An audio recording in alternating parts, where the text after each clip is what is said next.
Hello friends, मेरे channel पर आपका हार्दिक स्वागत है।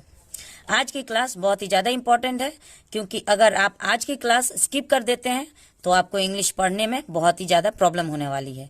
क्योंकि अगर आप प्रोनाउंसिएशन के रूल्स नहीं जानते हैं, अगर आपको उनका रूल्स उच्चारण का नियम नहीं पता है तो आप किसी भी वर्ड को गलत ही पढ़ेंगे। आज का क्लास हमारा इंग्लिश रीडिंग का है जिसमें हम प्रोनाउंसिएशन देखेंगे, एक एक वर्ड को किस रूल के हिसाब से हम प्रोनाउंस करेंगे ताकि प्रोनाउंसिएशन बिल्कुल सही हो। देखने में कुछ और लगता है वर्ड और हम पढ़ते कुछ और है उसको, लेकिन अगर रूल आपको नहीं पता होगा तो आप भी उसको गलत पढ़ेंगे। तो चलिए देखते हैं आज के क्लास में क्या क्या आप लोगों को नया सीखने को मिलने वाला है। वीडियो को स्टार्ट करने से पहले एक रिक्वेस्ट है आपसे कि प्लीज वीडियो को अगर पसंद आए तो लाइक कर दीजिएगा। चैनल पे पहली बार मेरा वीडियो देख ले तो चैनल को सब्सक्राइब भी कर लीजिएगा और कमेंट में जरूर बताएं कि कौन से स्टेट से आप मेरा वीडियो देख रहे हैं। मुझे बहुत अच्छा लगता है आपके कमेंट्स को पढ़ना और उससे रिप्लाई करना। तो चलिए वीडियो को स्टार्ट करते हैं। पहला वर्ड है हमारा म्यूजिकली। अब मैंने इसे म्यूजिकली कैसे पढ़ा उसका मैं आपको नियम बता देती हूँ। देखिए, यदि ए के बाद डबल एल वाई आए तो ए साइलेंट होता है। यहाँ पे देखिए ए डबल एल वाई, यानी कि ए के बाद तुरंत ए के बाद डबल एल वाई अगर आए तो यहाँ पे ये ए साइलेंट होता है। तो एम यू को हम पढ़ते हैं म्यू, एस आई को जी पढ़ते हैं, जी होगा म्यूजी। सी को क पढ़ते हैं, डबल एल वाई को ल पढ़ेंगे, म्यूजिकली। यहाँ पे ए का कोई उच्चारण हमने नहीं किया क्योंकि ए साइलेंट है। लॉजिकली, लॉजिकली कैसे पढ़ेंगे? लॉ, जी के बाद आई है, जी को हम लोग ग पढ़ते हैं, जी से ग हम लोग पढ़े हैं, लेकिन जी के बाद आई वाई और ई आए तो हम इसको ज पढ़ते हैं, बाकी जगहों पे हम इसे ग पढ़ते हैं। तो म्यूजिकली। ए साइलेंट है क्योंकि ए के बाद डबल एल वाई आया है। फिजिकली से क्रिटिकली,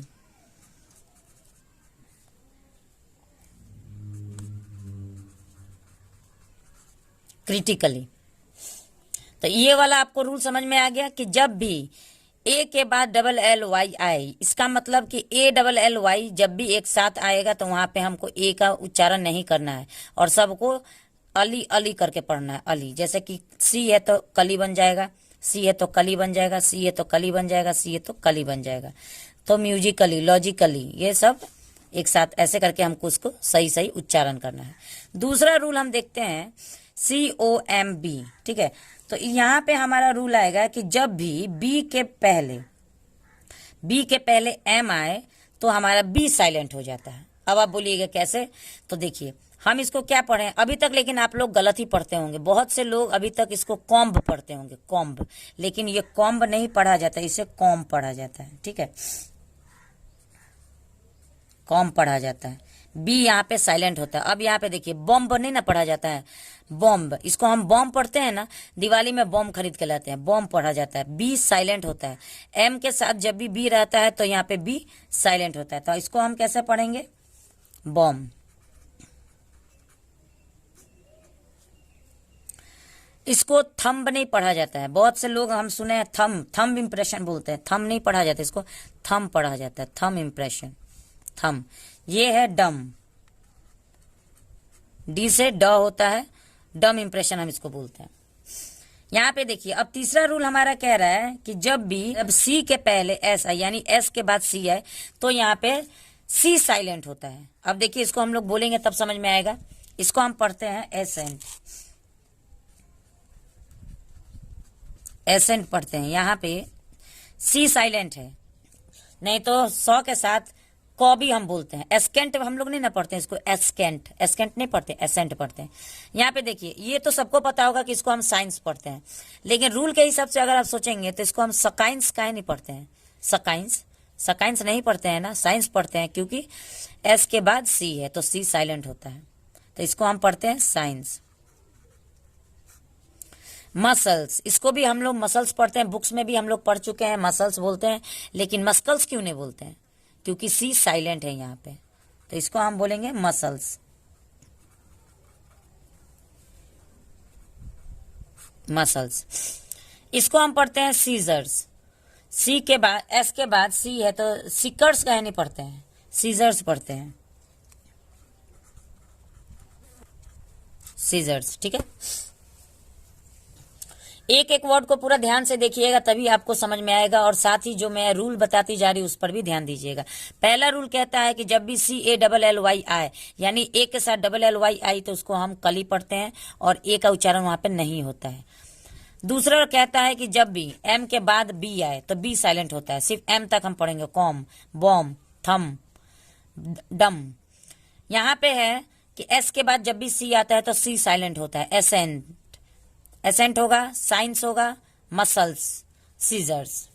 अब यहाँ पे चौथा रूल कह रहा है कि जब भी जी से पहले डी आए, ठीक है, तो डी साइलेंट होता है। जैसे यहाँ पे देखिए, इसको हम पढ़ते हैं ब्रिज, ब्रिज पढ़ते हैं ना, ब्रिज, ब्रिज क्यों नहीं पढ़ते हैं, ब्रिज पढ़ते हैं।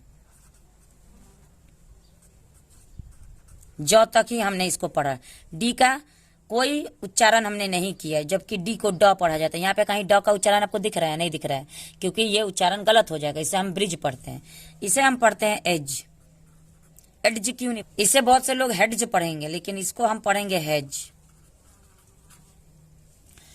ये है वेज। चलिए, ये समझ में आ गया। जी के पहले जब डी आएगा तो डी साइलेंट हो जाएगा। यहाँ पे देखिए, जब भी किसी वर्ड के लास्ट में ई आता है तो ई अक्सर साइलेंट होता है। देखिए, बाइक, इसको हम बाइक पढ़ेंगे। यहाँ पे सिर्फ के तक हम पढ़ रहे हैं, बाइक। टाइप, नेम, नेमे क्यों नहीं पढ़ रहे? नेम, क्योंकि ई साइलेंट है। शाइन, ई साइलेंट है। चेंज, ई साइलेंट है, ठीक है।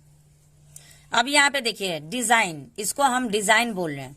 तो एन से पहले जब भी जी आए तो जी साइलेंट हो जाता है। एन से पहले जी आएगा तो डिजाइन नहीं, डिजाइन नहीं पढ़ेंगे, डिजाइन ऐसा नहीं पढ़ेंगे, डिजाइन, डिजाइन। एन तक पढ़े, जी को गायब कर दिए, यानी जी का कोई उच्चारण नहीं होता है। रिजाइन, ई का कोई, जी का उच्चारण नहीं होता है, जी यहाँ पे साइलेंट है। साइन, फॉरेन, सब में एन के पहले जी है, एन के पहले जी है, तो इसका उच्चारण नहीं होगा। अब देखिए, एक दो वर्ड्स ऐसे होंगे, एक दो शब्द ऐसे होंगे जिसमें अपवाद होंगे। ऐसा नहीं है कि हर जगह पर सेम रूल अप्लाई होता है। अधिकतर की बात हम लोग कर रहे हैं, अधिकतर वर्ड्स में आपको ये सब ही रूल देखने को मिलेंगे। लेकिन एक दो ऐसा वर्ड हो सकता है, मैं इस बात से नहीं मुकर सकती हूँ, हो सकता है कि ऐसा कोई वर्ड होगा जिसमें ये सब रूल अप्लाई नहीं होता है।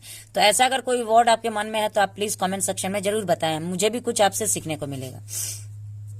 ऑनर, ओ से पहले अगर एच आए तो यहाँ पे एच साइलेंट होता है। जैसे देखिए, ओ से पहले एच है, ओ से पहले एच है, ओ से पहले एच है और ओ से पहले एच है, तो यहाँ पे हम हॉनर क्यों नहीं पढ़ते हैं? नहीं ना पढ़ते हैं। हॉनेस्ट क्यों नहीं पढ़ते हैं? हावर क्यों नहीं पढ़ते हैं? बहुत से बच्चे अभी जब स्टार्टिंग कर रहे होंगे, या बहुत से जो भी अभी बिगनिंग लर्नर्स हो गए, जो जो अभी नए नए पढ़ रहे होंगे, इंग्लिश सीख रहे होंगे, वो इसे हावर पढ़ेंगे, लेकिन इसे हावर नहीं पढ़ते, आवर पढ़ते हैं, जिसे हम घंटा कहते हैं। तो देखिए, इसको हम ऑनर पढ़ेंगे, ऑनर। यहाँ पे ओ के पहले एच है तो एच साइलेंट होगा। ऑनेस्ट,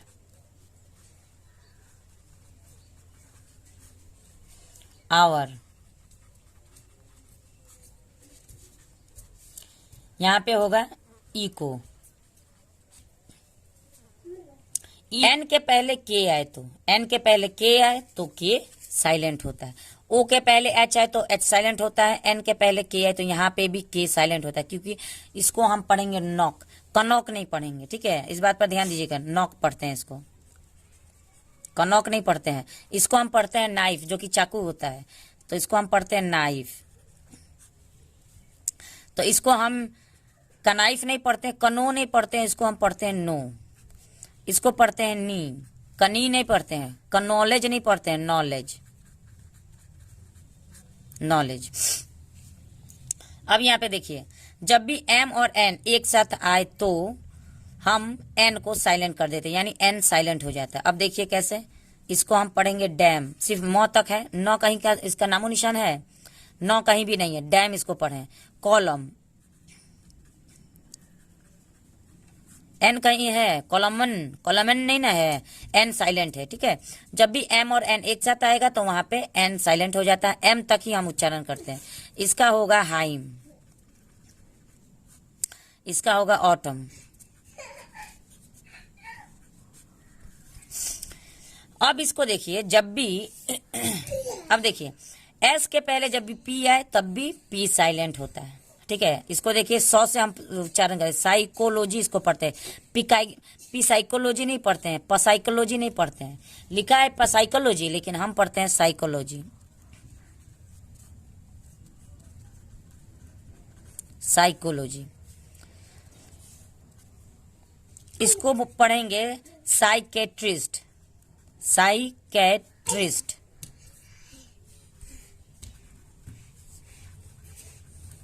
साइकेट्रिस्ट इसको हम पढ़ेंगे, ये होगा साइको, ठीक है, इसको हम पढ़ेंगे साइको। तो आज की वीडियो में हमने बहुत से रूल्स देखे, हर ध्यान से देखेंगे तो आपको उच्चारण का यानी प्रोनाउंसिएशन का पूरा रूल समझ में आ जाएगा। और इसी प्रकार आप और भी वर्ड्स आप देख सकते हैं और ये रूल को रिमेम्बर कर सकते हैं, इसको याद करके आपका रीडिंग अच्छा हो जाएगा। धीरे धीरे मेरे वीडियो को सारे अगर आप ध्यान से देखते जाएंगे तो आपकी इंग्लिश रीडिंग और लिसनिंग, अंडरस्टैंडिंग आप सब सीख जाएंगे। तो चलिए आज की वीडियो यहीं तक है, मिलते हैं नेक्स्ट वीडियो में एक और इंटरेस्टिंग वीडियो के साथ, एक और इंटरेस्टिंग टॉपिक के साथ। तब तक के लिए thanks for watching the video and have a nice day.